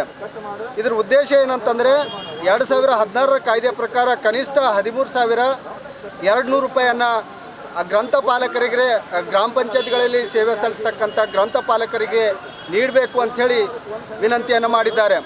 ಮತ್ತಲ್ಲದೆ ಇವರ ತನಕವನ್ನು ವೇತನವನ್ನು ಮಂಜೂರು ಮಾಡ್ತಕ್ಕಂಥ ಅಧಿಕಾರ ಪಂಚಾಯತ್ ಅಭಿವೃದ್ಧಿ ಅಧಿಕಾರಿಗಳಿಗೆ ನೀಡಲಾಗಿದ್ದು, ಇವರ ವೇತನವನ್ನು ಮಂಜೂರಾದ ವೇತನವನ್ನು ನೀಡುವಲ್ಲಿ ಪಂಚಾಯತ್ ಅಭಿವೃದ್ಧಿ ಅಧಿಕಾರಿಗಳು ವಿಳಂಬವನ್ನು ಮಾಡ್ತಾ ಇದ್ದಾರೆ. ಈ ನೀತಿಯನ್ನು ನಾವು ಖಂಡನೆ ಮಾಡ್ತೇವೆ. CS ಸಾಹೇಬರು ಇದನ್ನು ಕೂಡಲೇ ಸರಿಪಡಿಸಿ ತಿಂಗಳಿಗೆ ಗ್ರಂಥಪಾಲಕರಿಗೆ ವೇತನವನ್ನು ಸಿಗುವಂತೆ ಮಾಡಬೇಕು. ಅಲ್ಲದೇ ಗ್ರಾಮೀಣ ಭಾಗದಲ್ಲಿ ಸ್ಪರ್ಧಾತ್ಮಕ ಪರೀಕ್ಷೆಗಳನ್ನು ಕೈಗೊಳ್ಳಬೇಕಾದರೆ ಮುಖ್ಯವಾಗಿ ಸ್ಪರ್ಧಾತ್ಮಕ ಪುಸ್ತಕಗಳನ್ನು ಬೇಕು ಮತ್ತು ಸುದ್ದಿಗಳನ್ನು ಪತ್ರಿಕೆಗಳನ್ನು ಬೇಕೇ ಬೇಕು. ಅದರಿಂದ ಎಲ್ಲ ಗ್ರಾಮೀಣ ಭಾಗದ ಗ್ರಂಥಾಲಯಗಳಿಗೆ ಒದಗಿಸಿಕೊಟ್ಟಾಗ ಅಲ್ಲಿ ವಿದ್ಯಾರ್ಥಿಗಳು ಮುಂದೆ ಬರಲಿಕ್ಕೆ ಸಾಧ್ಯವಾಗ್ತದೆ ಅನ್ನುವಂಥ ಮಾತನ್ನು ಈ ಸಂದರ್ಭದಲ್ಲಿ ಹೇಳ್ತಾ ಗ್ರಾಮ ಪಂಚಾಯತ್ ಗ್ರಂಥಾಲಯ ಡಾರಗೋ ಮೇಲ್ವಿಚಾರಕರಾಗಿದ್ದು ಗ್ರಾಮ ಪಂಚಾಯತ್ ಗ್ರಂಥಾಲಯ ಜಿಲ್ಲಾ ಘಟಕದ ಪರವಾಗಿ ನಾನು ಮಾತನಾಡ್ತಿದ್ದೇನೆ. 1987ರಿಂದ ಪ್ರಾರಂಭವಾದ ಈ ಗ್ರಾಮ ಪಂಚಾಯತ್ ಗ್ರಂಥಾಲಯಗಳ ಸೇವೆಯನ್ನು ಪ್ರಾರಂಭವಾಗಿ ಇಲ್ಲಿವರೆಗೆ ಬರ್ತಾ ಇದ್ದು, ಪ್ರಥಮವಾಗಿ ಮೊದಲಿಗೆ ಗ್ರಾಮ ಪಂಚಾಯತ್ ಗ್ರಂಥಾಲಯ ಮೇಲ್ವಿಚಾರಕರಿಗೆ 300ರಿಂದ 500ರಿಂದ ಇಲ್ಲಿವರೆಗೆ 7,000 ವೇತನವನ್ನು ಬರ್ತಾ ಇದ್ದಾರೆ. ಆ ಕಾರಣವಾಗಿ ಈಗ ವಿಶೇಷವಾದಂಥದ್ದು ಮಾಧ್ಯಮ ಪ್ರತಿನಿಧಿಗಳಿಗೆ ಹಾಗೂ ಸಾರ್ವಜನಿಕ ಸರ್ಕಾರಕ್ಕೆ ನಾವು ಮನವಿ ಮಾಡೋದೇನೆಂದರೆ, ಅವರ ಗಮನಕ್ಕೆ ಬಯಸೋದೇನೆಂದರೆ 2016ರಲ್ಲಿ 4/8/2016ರಲ್ಲಿ ಕಾರ್ಮಿಕ ಇಲಾಖೆಯು 8 ತಾಸುಗಳ ಅವಧಿ ಸೇವೆ ಮಾಡ್ತಕ್ಕಂಥ ಈ ಗ್ರಂಥಾಲಯ ಮೇಲ್ವಿಚಾರಕರಿಗೆ 13,200 ಕಾಯ್ದೆ ಪ್ರಕಾರ ಇವರಿಗೆ ಕನಿಷ್ಠ ಇವತ್ತಿನ ಸೂಚ್ಯಂಕ ದರದ ಮೇಲೆ ಇವರಿಗೆ 13,200 ರೂಪಾಯಿ ವೇತನ ಕೊಡಬೇಕಂತ ಕಾರ್ಮಿಕ ಇಲಾಖೆ ಕಾಯ್ದೆ ಅಡಿ 1948ರ ಆ್ಯಕ್ಟ್ ಪ್ರಕಾರ ಭಾರತ ಸರ್ಕಾರದ ಆದೇಶದ ಮೇರೆಗೆ ಹಾಗೂ ಸುಪ್ರೀಂ ಕೋರ್ಟದ ಆದೇಶದ ಮೇರೆಗೆ ಅದು ತನ್ನದೇ ಆದ ಒಂದು ತೀರ್ಪನ್ನು ಕೊಟ್ಟು ನಮಗೆ 13,200 ವೇತನ ಗಳಿಸಿ 4/8/2016 ಗೆಜೆಟ್ ನೋಟಿಫಿಕೇಷನ್ ಆಗಿತ್ತು. ಅದಾದ ನಂತರ ಕೆಲವು ಇಲಾಖೆಯ ಮುಖ್ಯಸ್ಥರ ದುರ್ದೇಶ ಭಾವದಿಂದ ಅಥವಾ ಏನೋ ಒಂದು ಕಾರಣದಿಂದ ನಮಗೆ ಒಂದು ಕಾನೂನು ತೊಡಕು ಮಾಡಿದ್ದಾರೆ. ಏನಂದರೆ 8 ತಾಸು ಸಮಯದ ಅವಧಿಯನ್ನು 4 ತಾಸು ಕಡಿತ ಮಾಡಿ 4 ತಾಸು ಅವಧಿಯನ್ನು ಹೆಚ್ಚಳ ಮಾಡಿ 4 ತಾಸು ಅವಧಿಯನ್ನು ನಿಗದಿ ಮಾಡಿ 7,000 ರೂಪಾಯಿಯನ್ನು ನಿಗದಿ ಮಾಡಿದ್ದಾರೆ. ಯಾವುದೇ ಕಾಲಕ್ಕೆ ಸಮಯ ಹೆಚ್ಚು ಮಾಡಿ ವೇತನ ಹೆಚ್ಚು ಮಾಡ್ತಾರೆ. ಆದರೆ ಇವರು ನಮ್ಮ ಇಲಾಖೆ ಮುಖ್ಯಸ್ಥರು ಸಮಯದ ಅವಧಿಯನ್ನು ಕಡಿಮೆ ಮಾಡಿ ರೈತರನ್ನ ಸಂಕಷ್ಟಕ್ಕೆ ದೂಡುವಂತಹ APMC ಕಾಯ್ದೆ, ಭೂ ಕಾಯ್ದೆ ಮತ್ತು ವಿದ್ಯುತ್ ಕಾಯ್ದೆಗಳನ್ನು ರದ್ದುಪಡಿಸಬೇಕು ಎಂದು ಆಗ್ರಹಿಸಿ ರೈತ ಸಂಘ ಹಸಿರು ಸೇನೆಯ ವತಿಯಿಂದ ಸಂಸದ ಭಗವಂತ ಖೂಬ್ ಅವರ ನಿವಾಸದ ಮುಂಭಾಗದಲ್ಲಿ ಪ್ರತಿಭಟನೆಯನ್ನು ಹಮ್ಮಿಕೊಳ್ಳಲಾಯಿತು. ಈ ಕುರಿತು ಸಂಸದರಿಗೆ ಬರೆದ ಮನವಿಯನ್ನು ಸಲ್ಲಿಸಿ ಜಿಲ್ಲೆಯ ರೈತರು ಸತತವಾಗಿ ಅನಾವೃಷ್ಟಿ ಮತ್ತು ಈ ವರ್ಷ ಅತಿವೃಷ್ಟಿಯಿಂದಾಗಿ ಸಾಲಕ್ಕೆ ಸಿಲುಕಿದ್ದಾರೆ. ಸಂಪೂರ್ಣ ಬೆಳೆ ಹಾನಿಯಾಗಿ ಸಾಲಗಾರರಾಗಿದ್ದಾರೆ. ಆದ್ದರಿಂದ ಕೂಡಲೇ ರೈತರ ರಾಷ್ಟ್ರೀಕೃತ ಬ್ಯಾಂಕ್ ಸಹಿತ ಸಹಕಾರ ಸಂಸ್ಥೆಗಳನ್ನು ಒಳಗೊಂಡು ಮನ್ನಾ ಮಾಡಿ ಹೊಸ ಸಾಲ ಕೊಡಬೇಕು ಎಂದು ಆಗ್ರಹವನ್ನು ಮಾಡಿದರು. ಕೂಡಲೇ ಕೇಂದ್ರ ಸರ್ಕಾರದ ನೀತಿಗಳನ್ನು ವಿರೋಧಿಸಿ ತಾವು ಕೂಡ ರೈತ ಪರ ಧ್ವನಿಯಾಗಿದ್ದೇವೆ ಎಂದು ಸಾರಿ ಹೇಳಬೇಕು. ಇಲ್ಲವಾದಲ್ಲಿ ಮುಂದಿನ ದಿನಗಳಲ್ಲಿ ಉಗ್ರವಾದ ಹೋರಾಟವನ್ನು ಮಾಡಲಾಗುವುದು ಎಂದು ಕೂಡಲೇ ಕೇಂದ್ರ ಸರ್ಕಾರದ ನೀತಿಗಳನ್ನು ವಿರೋಧಿಸಿ ತಾವು ಕೂಡ ರೈತ ಪರ ಧ್ವನಿಯಾಗಿದ್ದೇವೆ ಎಂದು ಸಾರಿ ಹೇಳಬೇಕು. ಇಲ್ಲವಾದಲ್ಲಿ ಮುಂದಿನ ದಿನಗಳಲ್ಲಿ ಉಗ್ರವಾದ ಹೋರಾಟವನ್ನು ಮಾಡಲಾಗುವುದು. ಇದಕ್ಕೆ ಸರ್ಕಾರವೇ ಹೊಣೆಯಾಗುತ್ತಿದೆ ಎಂದು ಎಚ್ಚರಿಕೆ ಕೂಡ ನೀಡಿದರು. ಇದೇ ವೇಳೆ ರೈತರ ಮಸೂದೆಯ ಪ್ರತಿಗಳನ್ನು ದಹಿಸಿದರು. ರೈತರನ್ನ ಸಂಕಷ್ಟಕ್ಕೆ ದೂಡುವ ಕಾನೂನುಗಳನ್ನು ರದ್ದುಪಡಿಸಬೇಕು ಎಂದು ಆಗ್ರಹಿಸಿ ಬೀದರ್ನಲ್ಲಿ ಸಂಸದ್ ಭಗವಂತ ಖೂಬಾ ನಿವಾಸದ ಎದುರು ಕರ್ನಾಟಕ ರಾಜ್ಯ ರೈತ ಸಂಘ ಮತ್ತು ಹಸಿರು ಸೇನೆಯ ಜಿಲ್ಲಾ ಘಟಕದಿಂದ ಪ್ರತಿಭಟನೆ ನಡೆಯಿತು. ರೈತರಿಗೆ ಮಾರಕವಾಗುವಂತಹ APMC ಕಾಯ್ದೆ, ಭೂ ಕಾಯ್ದೆ ಮತ್ತು ವಿದ್ಯುತ್ ಕಾಯ್ದೆಗಳನ್ನು ರದ್ದುಪಡಿಸಬೇಕು. ಈ ಹಿಂದಿನ ಅವಧಿಯಲ್ಲಿ ರೈತರಿಂದ MSP ಬೆಲೆಗೆ 5 ಎಕರೆವರೆಗೆ 20 ಕ್ವಿಂಟಲ್ ಧಾನ್ಯ ಖರೀದಿಸಲಾಗಿತ್ತು. ಆದರೆ ಈ ಅವಧಿಯಲ್ಲಿ ರೈತ ವಿರೋಧಿ ಕಾನೂನು ರೂಪಿಸಿ ರೈತರನ್ನ ಕನಿಷ್ಠ ದರ್ಜೆಯಲ್ಲಿ ಕಾಣುತ್ತಿರುವುದು ಸರಿಯಲ್ಲ. ಹೆಸರು ಮತ್ತು ಉದ್ದು ಖರೀದಿಯಲ್ಲಿ ರೈತರಿಗೆ ಅನ್ಯಾಯ ಮಾಡಲಾಗುತ್ತಿದೆ ಎಂದು ಆರೋಪಿಸಿದರು. ಒಂದು ಕಡೆ ರೈತರ ಆದಾಯ ದ್ವಿಗುಣಗೊಳಿಸುತ್ತೇವೆಂದು ಹೇಳಿ ಇನ್ನೊಂದು ಕಡೆ 20 ಕ್ವಿಂಟಲ್ದಿಂದ 4 ಮತ್ತು 6 ಕ್ವಿಂಟಲ್ ಮಿತಗೊಳಿಸಿರುವುದು ರೈತರ ಪರವೇ ಅಥವಾ ವಿರೋಧಿ ಸರ್ಕಾರವೇ ಎಂಬುದನ್ನು ಪ್ರಶ್ನಿಸುವಂತಾಗಿದೆ. ರೈತ ಕುಟುಂಬದಿಂದ ಬಂದಿರುವ ತಾವು ಸರ್ಕಾರದ ನೀತಿಯನ್ನು ವಿರೋಧಿಸಬೇಕು ಹಾಗೂ ರೈತರ ಧ್ವನಿಯಾಗಿದ್ದೇವೆ ಎಂಬುದನ್ನು ಸಾರಿ ಹೇಳಬೇಕು. ಇಲ್ಲವಾದಲ್ಲಿ ಮುಂದಿನ ದಿನಗಳಲ್ಲಿ ಉಗ್ರ ಹೋರಾಟ ಮಾಡಲಾಗುತ್ತದೆ. ಇದಕ್ಕೆ ಸರ್ಕಾರವೇ ಹೊಣೆ ಎಂದು ಎಚ್ಚರಿಸಿದರು. ಇದೇ ವೇಳೆ ಸಂಘದ ಮಲ್ಲಿಕಾರ್ಜುನ್ ಸ್ವಾಮಿ, ನಾಗೇಂದ್ರಪ್ಪ ತರ್ನಳ್ಳಿ, ವಿಶ್ವನಾಥ್ ಚೀಲ್ಶೆಟ್ಟಿ, ಪ್ರಕಾಶ್ ಅಲ್ಮಾಜೆ, ಹಾವ್ಗಿರಾವ್ ವಟಗೆ, ಸಂಗಶೆಟ್ಟಿ ಖೇಡಾವ್, ಪ್ರಭುದಾಸ್ ಸಂತಪುರ್, ನಾಗಶೆಟ್ಟೆಪ್ಪ ಲಂಜವಾಡೆ, ವಿಠಲರಾವ್ ಮೇತ್ರೆ, ಶಾಂತಮ್ಮಕ್ಕ ಮೂಲ್ಗೆ, ಸುಭಾಷ್ ಪಾಟೀಲ್, ಬಸವರಾಜ್ ಅಷ್ಟೂರ್, ಪರಮೇಶ್ವರ್ ಗೌರ, ಶಿವಕಾಂತ್ ಖಂಡೆ, ಸಂಜು ಪಾಟೀಲ್, ಷಣ್ಮುಖಪ್ಪ ಅಣದೂರ್, ವಿಜಯಕುಮಾರ್ ಇದ್ದರು. ದ್ವಿಗುಣ ಬೇಡ ಸ್ವಾಮಿ, ಈಗ ಇರ್ತಕ್ಕಂಥ ಹಿಂದಿದ್ದಂಥ ಪಾಲಿಸಿಗಳನ್ನು ಮೊದಲಿಡ್ರಿ. ಇವತ್ತು APMC ಕಾಯ್ದೆ, ಭೂ ಕಾಯ್ದೆ ಇವೆಲ್ಲವನ್ನು ಕಾರ್ಪೊರೇಟ್ ಕಂಪನಿಗಳ ಫೇವರ್ ಮಾಡ್ತೀರಿ ಅಂತ ಅನ್ನುವಂಥದ್ದು ಉದಾಹರಣೆ ಗೊತ್ತು. ತಾವು ಖರೀದಿ ಮಾಡ್ತಕ್ಕಂಥ ಆದೇಶ 20 ಕ್ವಿಂಟಲಿಂದ ಏನು 4 ಕ್ವಿಂಟಲಿಗೆ ತಂದಿರಿ, ಇದೇ ಉದಾಹರಣೆ ಇದೆ. ಅದಕ್ಕೆ ಇವತ್ತು ನಾವು ಕೇಂದ್ರ ಮತ್ತು ರಾಜ್ಯ ಸರ್ಕಾರಕ್ಕೆ ಸನ್ಮಾನ್ಯ ಯಡಿಯೂರಪ್ಪನವರು ಹಸಿರು ಟ್ರಾವೆಲ್ ಹಾಕೋದ್ರ ಮುಖಾಂತರ ರೈತರ ಪರವಾಗಿ ಚಳವಳಿಯನ್ನು ಮಾಡೋದ್ರ ಮುಖಾಂತರ ಇವತ್ತು ಮುಖ್ಯಮಂತ್ರಿಗಳಾಗಿದ್ರಿ. ಇವತ್ತು ನಿಮ್ಮ ಪೀರಿಯಡ್ದಲ್ಲಿ 20 ಕ್ವಿಂಟಲಿಂದ 4 ಕ್ವಿಂಟಲ್ಗೆ ಉದ್ದು ಹೆಸರು ಅಂದ್ರೆ ರೈತರಿಗೆ ಗೌರವ ಕೊಟ್ಟಿರಿ ಅಥವಾ ಅಗೌರವ ಮಾಡ್ತಾ ಇದ್ರಿ ಅನ್ನುವಂಥದ್ದು ತಾವು ಇವತ್ತು ಆತ್ಮಾವಲೋಕನ ತಾವು ಮಾಡ್ಕೊಳ್ಳಿ. ಇವತ್ತು ತಕ್ಷಣದಲ್ಲಿ ಏನು ಅಧಿವೇಶನ ನಡೀತಾ ಇದೆ ಅದನ್ನು ಸರಿಪಡಿಸಬೇಕು. ಹಿಂದೆ ತೊಗರಿ ಸಹ 20 ಕ್ವಿಂಟಲಿಂದ 10 ಕ್ವಿಂಟಲ್ ಕಳಿಸಿದ್ರಿ. ನಾವು ಇದೇ ಜಿಲ್ಲಾಧಿಕಾರಿಗಳ ಕಚೇರಿ ಮುಂದೆ ಅಹೋರಾತ್ರಿ ಧರಣಿ ಮಾಡಿದಾಗ ತಾವು ಬೀದರ್ ಜಿಲ್ಲೆಗೆ ಭೇಟಿ ಕೊಟ್ಟು 20 ಕ್ವಿಂಟಲ್ ಕೊಟ್ಟು ತಗೋಲಿಕ್ಕೆ ಆದೇಶವನ್ನು ಮಾಡಿ ನಂತರ 10 ಕ್ವಿಂಟಲ್ ತಗೊಂಡ್ರಿ. ಇವತ್ತು ತಾವು ಈ ಹೆಸರು ಮತ್ತು ಉದ್ದಿನಲ್ಲಿ ಆಗಿರತಕ್ಕಂಥ ಅನ್ಯಾಯವನ್ನು ತಕ್ಷಣದಲ್ಲಿ ಸರಿಪಡಿಸಬೇಕು. ಹಾಗೂ APMC ಕಾಯ್ದೆ, ಭೂ ಕಾಯ್ದೆ, ವಿದ್ಯುತ್ ಕಾಯ್ದೆಯನ್ನು ಖಾಸಗೀಕರಣ ಮಾಡಲು ಹೊರಟಿದ್ರಿ. ಇದರಿಂದ ರೈತರಿಗೆ ಮಾರಕವಾಗ್ತಾ ಇದೆ. ಅದರಲ್ಲಿರ್ತಕ್ಕಂಥ ಲೋಪದೋಷಗಳನ್ನು ಸರಿಪಡಿಸಿ ನೀವು ಕಾನೂನು ಜಾರಿ ತರ್ರಿ ಬೇಡಿಲ್ಲ. ಅಲ್ಲಿರ್ತಕ್ಕಂಥ ಎಲ್ಲ ಕಾನೂನುಗಳು ಸರಿಯಾಗಿಲ್ಲ. ರೈತರಿಗೆ ಮಾರಕವಾಗತಕ್ಕಂಥ ಕಾನೂನುಗಳನ್ನು ತಾವು ಬದಲಾವಣೆ ಮಾಡೋದ್ರ ಮುಖಾಂತರ ಇವತ್ತು ಜಗತ್ತದಲ್ಲೇ ಭಾರತ ದೇಶ ಕಡೆ ಎಲ್ಲ ರಾಷ್ಟ್ರಗಳು ನೋಡುವಂತೆ ಮಾಡಿದಂಥ ಮೋದಿಜಿಯವರು ರೈತರ ಬೆನ್ನೆಲುಬು ಅನ್ನುವಂಥ ರೈತರ ಕಡೆ ತಾವು ಗಮನ ಹರಿಸಿ ನಿಜವಾಗಿಯೂ ರೈತರಿಗೆ ಒಂದು ರಕ್ಷಣೆ ಕೊಡ್ತಕ್ಕಂಥ ಕೆಲಸ ತಾವು ಮಾಡಬೇಕಂತ ತಮ್ಮ ಸಂಸದರ ಮುಖಾಂತರ ಹಾಗೂ ಮಾಧ್ಯಮದ ಮುಖಾಂತರ ಈ ಪ್ರತಿಭಟನೆ ಮುಖಾಂತರ ನಾವು ನಮ್ಮ ನರೇಂದ್ರ ಮೋದಿಜಿಯವರನ್ನು ಎಚ್ಚರಿಸ್ತಾ ಇದ್ದೀವಿ. ಅವರಿಗೆ ಇವತ್ತು ತಕ್ಷಣದಲ್ಲಿ ರೈತರಿಗಾಗುವ ಅನ್ಯಾಯವನ್ನು ಸರಿಪಡಿಸಬೇಕು.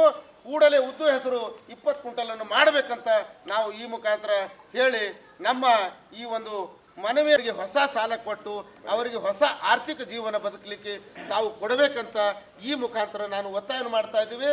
ಇವತ್ತು ನಮ್ಮ ಸಂಸದರು ಎಲ್ಲೇ ಇದ್ದರೂ ತಕ್ಷಣದಲ್ಲಿ ಬಂದು ನಮ್ಮ ಜಿಲ್ಲೆಯ ರೈತರ ಈ ಒಂದು ಮನವಿಯನ್ನು ಸ್ವೀಕಾರ ಮಾಡಬೇಕು.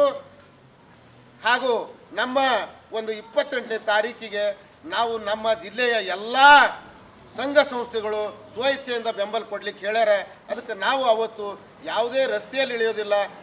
ಒಂದು ಪ್ರತಿಭಟನೆ ಅನ್ನೋದು ಜಿಲ್ಲೆಯಾದ್ಯಂತ ರಾಜ್ಯಾದ್ಯಂತ ಇರೋದ್ರಿಂದ ಜಿಲ್ಲೆಯ ಎಲ್ಲ ವ್ಯಾಪಾರಸ್ಥರು ಬೆಂಬಲ ಕೊಡ್ತೀನಿ ಅಂದ್ರೆ ಅದಕ್ಕೆ ಪೊಲೀಸ್ ಅಧಿಕಾರಿಗಳಿಗೂ ಸಹ ನಾವು ಈ ಮುಖಾಂತರ ಅವತ್ತು ಏನು ಮಾರುಕಟ್ಟೆಯಲ್ಲಿ ರಸ್ತೆ ಮೇಲೆ ಗಾಡಿ ಇಳಿತಕ್ಕಂಥ ತಾವೇ ರಕ್ಷಣೆ ಮಾಡಿ ರೂಪಿಸ್ತಕ್ಕಂಥ ಕೆಲಸ ಮಾಡಬೇಕು.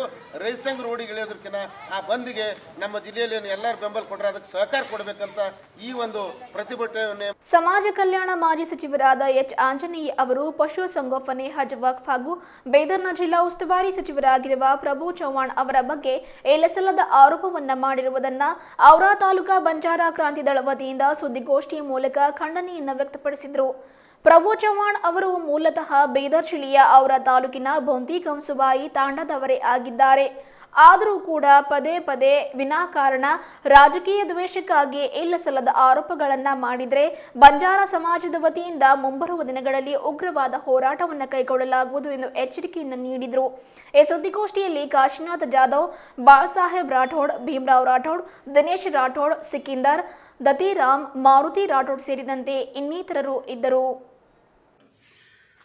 ಪಶುಸಂಗೋಪನೆ ಹಜ್ ವಕ್ಫ್ ಬೋರ್ಡ್ ಸಚಿವರಾದ ಮಾನ್ಯ ಶ್ರೀ ಪ್ರಭು ಚವ್ಹಾಣ್ ಸಾಹೇಬರ ಬಗ್ಗೆ ಮಾಜಿ ಸಚಿವರಾದ ಎಚ್ ಆಂಜನೇಯ ಅವರು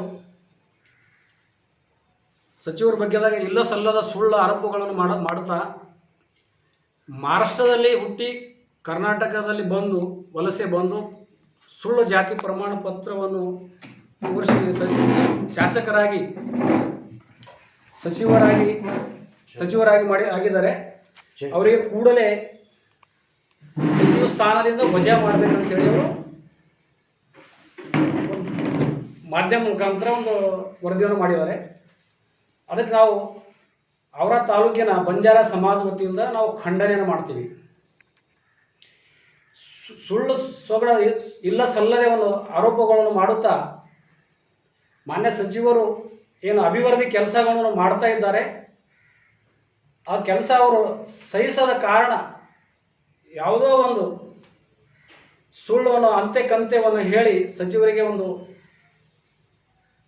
ಯಾವುದೋ ಒಂದು ಪಬ್ಲಿಕ್ ಜನರಲ್ಲಿ ಒಂದು ಬೇರೆ ಒಂದು ಭಾವನೆಯನ್ನು ಮೂಡಿಸಂತ ಅವರು ಕೆಲಸ ಮಾಡ್ತಿದ್ದಾರೆ.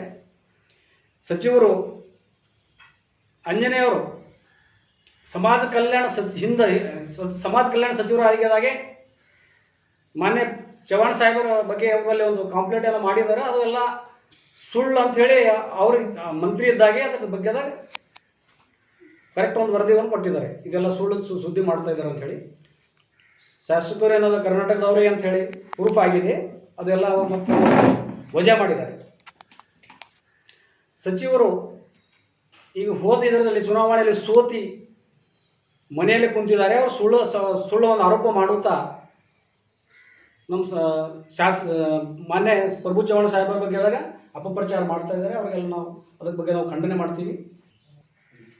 तो अभी कर्नाटक राज्य के विधानसभा सत्र चालू विधानसभा सत्र के अंदर 23 डेट को जो एच आंजनेय साहब जो आदरणीय प्रभु बी चव्हाण पशु संगोपना ಮತ್ತು हज वक्फ बोर्ड सचिव इनके ऊपर जो झूठे आरोप लगाए गए, इसके लिए हम बंजारा समाज तालुका की ओर से हम इसका खंडन करते हैं और हम कहना चाहते हैं कि एच आंजनेय साहब को हम आपके मुखांतर से हम कहना चाहते हैं कि प्रभु चव्हाण जी को राजनीति में आते हुए अभी 12 साल हो चुके हैं और प्रभु चव्हाण साहब का जन्म 6 जुलाई 1969 है.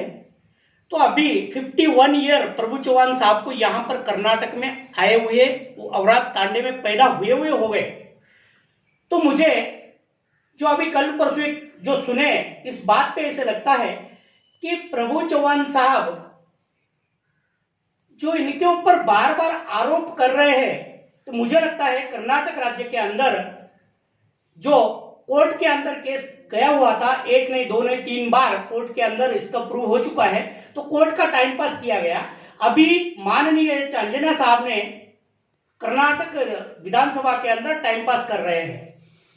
इनको समझ लेना चाहिए, ये जो हमारे राष्ट्र के हिताशक्ति लोग हैं, हित के जागृति लोग हैं, तो बाहर से महाराष्ट्र से आकर के मंत्री बन गए जो अभी बात बोल रहे हैं, इनको 15 साल कैसे लग गया, 12 साल कैसे लगा, अभी तक क्या सोए हुए थे?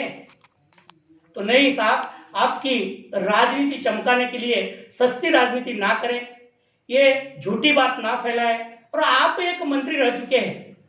मुझे आंजनेय साहब को रिक्वेस्ट है कि साहब आप जब कर्नाटक राज्य के अंदर जो सोशल वेलफेयर मिनिस्टर थे, समाज कल्याण आप मिनिस्टर थे, तो कर्नाटक राज्य के अंदर प्रभु चव्हाण के 12 साल के अंदर 6 साल तो कांग्रेस का शासन रहा है.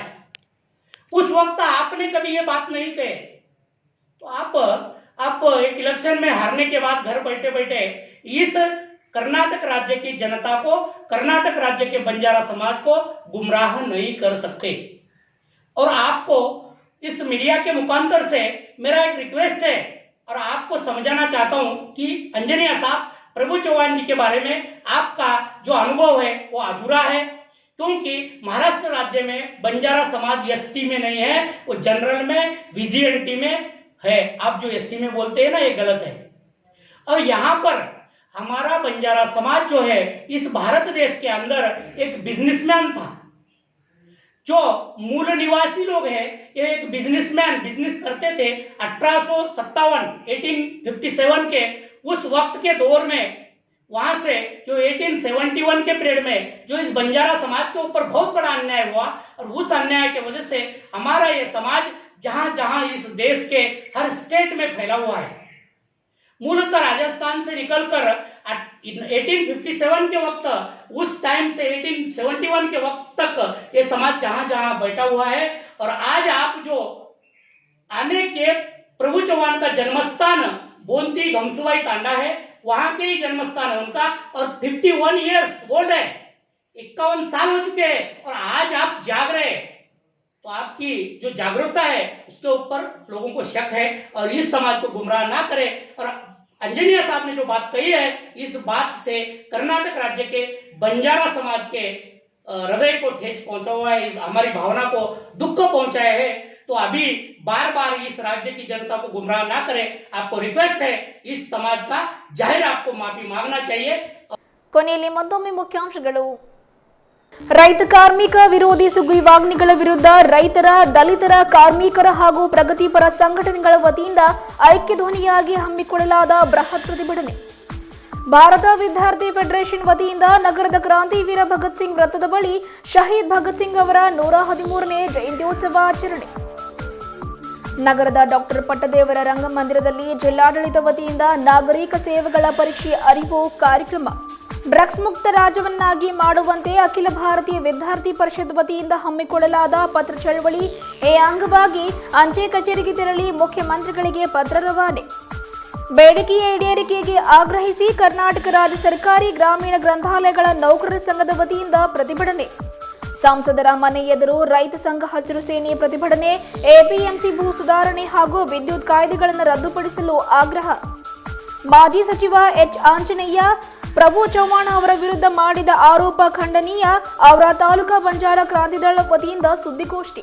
ಇದುವರೆಗೂ ಸುದ್ದಿ ಕೊಟ್ಟಿರುವ ನಾನು ಸುಷ್ಮಿತಾ. ಮತ್ತೆ ಮುಂದಿನ ಸುದ್ದಿಯೊಂದಿಗೆ ಭೇಟಿಯಾಗೋಣ. ವಂದನೆಗಳು.